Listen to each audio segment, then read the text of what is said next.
So friends, बिना किसी देरी के शुरू करते हैं आज की अपनी इस बेहतरीन वीडियो को। अगर आप भी अपनी इंग्लिश को इम्प्रूव करना चाहते हो तो इस वीडियो को एंड तक ज़रूर देखना। सो फ्रेंड्स, यहाँ पर इससे कह रही है कि तुम्हें मुझसे खुलकर बात करनी चाहिए। तो इस इंग्लिश में बोलेंगे you should talk to me openly. ये लड़की चुप चुप है, किसी को कुछ बता नहीं रही है, तो कह रही है कि you should talk to me openly, यानी तुम्हें मुझसे खुलकर बात करनी चाहिए। You should talk to me openly. हम अपनी टीम को कमज़ोर कर देंगे अगर हम एक दूसरे को सपोर्ट नहीं किया तो यहाँ पर इनकी एक टीम है जिसमें एक टीम में काम करते हैं, तो बता रही है कि we will weaken our team, यानी हम अपनी टीम को वीकन कर देंगे, यानी कमज़ोर कर देंगे। We will weaken our team if we don't support each other. अगर हम एक दूसरे को सपोर्ट नहीं करेंगे तो हम अपनी टीम को कमज़ोर कर देंगे। We will weaken our team if we don't support each other. हम दोनों ही नहीं चाहेंगे कि हमारी टीम हार जाए। यहाँ पर कह रही है कि हम दोनों ही नहीं चाहेंगे। इसके लिए हम बोलेंगे neither of us wants our team to lose. Neither of us wants our team to lose, यानी हम दोनों ही नहीं चाहेंगे कि हमारी टीम हार जाए। Neither of us wants our team to lose. यह आगे बता रही है कि मैं तुम्हें एक काम सौंप रही हूँ। अब मैंने कल की वीडियो में बताया था किसी को काम सौंपना या देना, इसके लिए हम डेलीगेट का भी यूज़ करते हैं। तो बता रही है कि I am delegating a task to you. I am delegating a task to, यानी मैं तुम्हें एक काम सौंप रही हूँ। I am delegating a task to you. तुम्हें टीम के अंदर एकता बनाए रखनी है। यहाँ पर कह रही है कि तुम्हारा काम यह है कि तुम्हें टीम के अंदर एकता बनाए रखनी है। इंग्लिश में हम बोलेंगे maintain unity among the members of the team. Maintain unity यानी यूनिटी बनाए रखना। Maintain unity among the members of the team, team के मेंबर के बीच में यूनिटी बनाए रखना, ये तुम्हारा काम है। कह रही है कि maintain unity among the members of the team, या ऐसे भी कह सकते हैं कि keep harmony among the team members. Keep harmony among the team members, यानी टीम मेंबर्स के बीच एकता बनाए रखनी है। तो देखते हैं फ्रेंड्स, यहाँ पर ये बोल रही है कि मेरा लक्ष्य है। लक्ष्य मतलब एम है। मेरा एम है, मेरा लक्ष्य है कि मैं अपने काम से एक लॉन्ग लास्टिंग इम्पैक्ट पैदा कर सकूं, यानी मेरा जो काम है इससे लोगों की ज़िंदगी पे इम्पैक्ट पड़े, लॉन्ग लास्टिंग यानी लंबे समय तक चलने वाला, मेरा ऐसा एम है। तो इंग्लिश में बोलेंगे I am to create a long lasting impact with my work. I am to create a long lasting impact with my work. मेरा लक्ष्य है कि मैं अपने काम से एक लॉन्ग लास्टिंग इम्पैक्ट पैदा कर सकूं। मैं चाहती हूँ मेरे काम को दुनिया भर में पहचान मिले। इंग्लिश में बोलेंगे I want my work to be recognised world wide. World wide यानी दुनिया भर में। I want my work to be recognised world wide. मैं चाहती हूँ कि मेरे काम को दुनिया भर में पहचान मिले। I want my work to be recognised world wide. मैं चाहती हूँ मेरे काम को दुनिया भर में पहचान मिले। ऐसे भी कह सकते हैं कि I desire global recognition for my work. I desire global recognition for my work. मैं चाहती हूँ कि मेरे काम को रिकग्निशन मिले दुनिया भर से। मैं बाकी सबकी तरह एक साधारण ज़िंदगी नहीं जीना चाहती। I don't want to live an ordinary life like every one else. I don't want to live an ordinary life like every one else. मैं बाकी सबकी तरह एक साधारण ज़िंदगी नहीं जीना चाहती। I don't want to live an ordinary life like every one else. इसीलिए मैं दिन रात अपने काम में लगी रहती हूँ। बता रही है कि इसीलिए मैं इंग्रोस्ड रहती हूँ। किस चीज़ में इंग्रोस्ड रहना, यानी कि उसमें लगे रहना। बता रही है कि that's why I remain engrossed in my work around the clock. Around the clock इसका मतलब होता है 2400 घंटे, हमेशा, दिन भर। तो बता रही है कि दैट्स वाई, इसीलिए आई रिमेन इंग्रोस्ड, मैं लगी रहती हूँ, इन माई वर्क, अपने काम में, अराउंड द क्लॉक, 2400 घंटे, दिन भर, दिन रात बता रही है तो 2400 घंटे अराउंड द क्लॉक बोलते हैं हम। That's why I remain engrossed in my work around the clock. इसलिए मैं 2400 घंटे अपने काम में लगी रहती हूँ। जब मैं 2400 घंटे काम करता हूँ तो मुझे थकावट महसूस होती है। यहाँ पर बता रहा है कि जब मैं अराउंड द क्लॉक काम करता हूँ, अराउंड द क्लॉक मतलब 2400 घंटे, दिन भर, दिन रात, बता रहा है कि आई फील एग्जॉस्टेड, मैं एग्जॉस्टेड फील करता हूँ, यानी बहुत ज़्यादा थका हुआ, exhausted. I feel exhausted when I work around the clock. जब मैं अराउंड द क्लॉक काम करता हूँ, यानी 2400 घंटे काम करता हूँ, आई फील एग्जॉस्टेड, तो मैं थका हुआ महसूस करता हूँ। जब मैं 2400 घंटे काम करता हूँ तो यहाँ पर ये कह रही है कि यू मस्ट रेस्ट। यहाँ पर थोड़ा हिंदी में लिखना भूल गया इसकी, तो कह रही है कि you must rest even when working around the clock, यानी तुम्हें रेस्ट करना चाहिए। यहाँ तक कि जब तुम 2400 घंटे काम कर रहे हो तब भी तुम्हें रेस्ट करना चाहिए। You must rest even when working around the clock. तुम्हारे डांस ने मेरे होश उड़ा दिए। यहाँ पर किसी ने डांस किया और इसे उसको डांस बहुत ही अच्छा लगा, तो बता रही कि I was completely blown away by your dance. यानी मैं एक तरीके से फट गई तुम्हारा डांस देख के, कहने का मतलब मेरे होश उड़ गए। तो बता रही कि I was completely blown away by your dance. तो यहाँ पर एक फ्रेजल वर्ब का यूज हुआ है ब्लो अवे का। तो बता रही कि I was completely blown away by your dance. मैं तुम्हारे डांस से मेरे होश उड़ गए। तुम्हारे डांस ने मुझे पूरी तरीके से सम्मोहित कर दिया, यानी कि मुझे बिल्कुल हिला के रख दिया। तो इस इंग्लिश में बोलेंगे your dance completely mesmerised me. Mesmerised हो जाना, सम्मोहित हो जाना किसी से, मतलब बहुत ही अच्छा झूम उठना एक तरीके से। तो बता रहे कि योर डांस कम्प्लीटली मेस्मराइज्ड मी। काश मेरे अंदर भी इस तरह से डांस करने की चुस्ती होती, यानी चुस्ती फुर्ती होती मेरे अंदर भी इस तरीके से डांस करने की। तो इंग्लिश में बोलेंगे I wish I had the agility to dance like that. Agility मतलब चुस्ती फुर्ती। तो बता रहे कि I wish I had the agility to dance like that. काश मेरे अंदर भी इस तरह के डांस करने की चुस्ती होती। तुम्हारी बात करने का अंदाज मुझे बहुत अच्छा लगा। इंग्लिश में बोलेंगे I found your conversational style very appealing. किसी चीज़ को तुम अपीलिंग महसूस कर रहे हो, कहने का मतलब है तुम्हें वो बहुत अच्छा लग रहा है। तो बता रही है कि I found your conversational style, जो तुम्हारा कन्वर्सेशनल स्टाइल है, बात करने का स्टाइल है, I found your conversational style very appealing. वो मुझे बहुत अपीलिंग लगा, यानी बहुत अच्छा लगा। I liked the way you expressed your self. यानी जो भी कुछ तुम बताना चाहती हो, एक्सप्रेस करना चाहती हो, जो तरीका है तुम्हारा वो बताने का, वो बहुत अच्छा है। तो कह रही है कि मुझे तुम्हारा बात करने का जो अंदाज है बहुत अच्छा लगा। I like the way you expressed your self. जिस तरीके से तुम खुद को एक्सप्रेस करती हो मुझे बहुत अच्छा लगा। I like the way you expressed your self. तुम एक बोरिंग टॉपिक को भी काफ़ी दिलचस्प बना देती हो। You make even the most boring topics surprisingly engaging. यानी लोग इंगेज हो जाते हैं तुम अगर किसी बोरिंग टॉपिक पे भी डिस्कस करती हो तो बहुत अच्छा लगता है। बता रहे कि you make even the most boring topics surprisingly engaging. You make even the most boring topics surprisingly engaging. तुम एक बोरिंग टॉपिक को भी काफ़ी दिलचस्प बना देती हो। काश मुझ में भी बात करने का तुम्हारे जैसा हुनर होता। I wish I had the skill to talk like you do. यानी जिस तरीके से तुम बात करती हो, लाइक यू डू। यानी कि I wish I had the skill, काश मेरे पास भी ऐसी स्किल होती टू टॉक, बात करने की, लाइक यू डू, जैसे तुम करती हो। I wish I had the skill to talk like you do. काश मुझ में भी बात करने का तुम्हारे जैसा हुनर होता है। इसे बोलने का दूसरा तरीका है I wish I were as skilled at talking as you are. I wish I were as skilled at talking as you are. काश मुझ में भी तुम्हारे जैसा बात करने का हुनर होता। यहाँ पर ये बोल रही है कि तुम जितना कम मेरे बारे में जानो उतना अच्छा। सो फ्रेंड्स, कोई इसके बारे में जानना चाहता है तो इससे कह रही है कि तुम जितना कम मेरे बारे में जानो उतना अच्छा। इस इंग्लिश में बोलेंगे the less you know about me the better. The less you know about me the better, यानी जितना कम तुम मेरे बारे में जानो उतना अच्छा। The less you know about me the better. मैंने कहाँ सोचा था कि ऐसा हो जाएगा।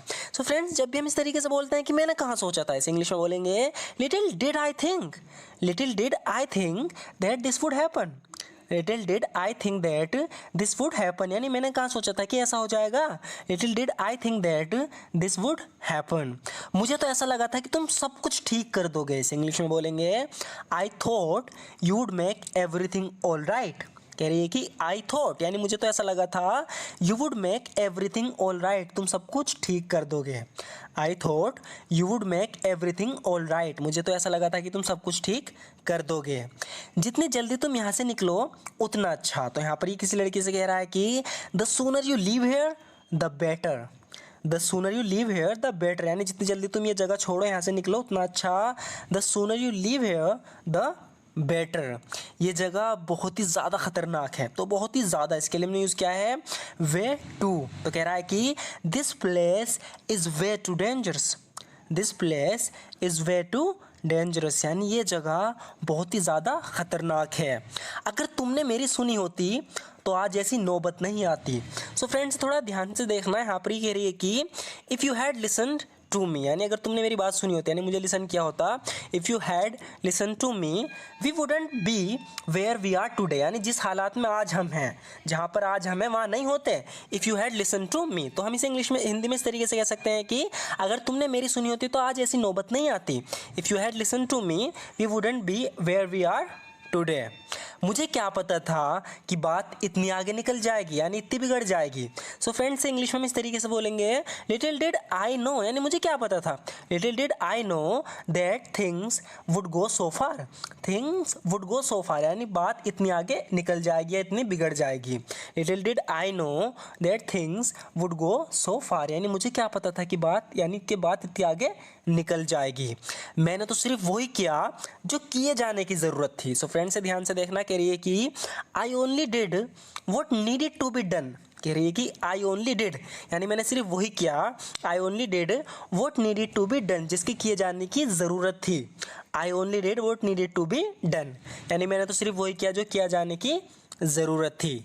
आगे देखते हैं फ्रेंड्स, यहाँ पर ये बोल रही है कि इससे पहले कि भूखे मरने की नौबत आए कोई नौकरी ढूंढ लो। इस इंग्लिश में बोलेंगे find some job before you have to starve. Find some job before you have to starve यानी इससे पहले कि भूखे मरने की नौबत आए कोई नौकरी ढूंढ लो। Find some job before you have to starve.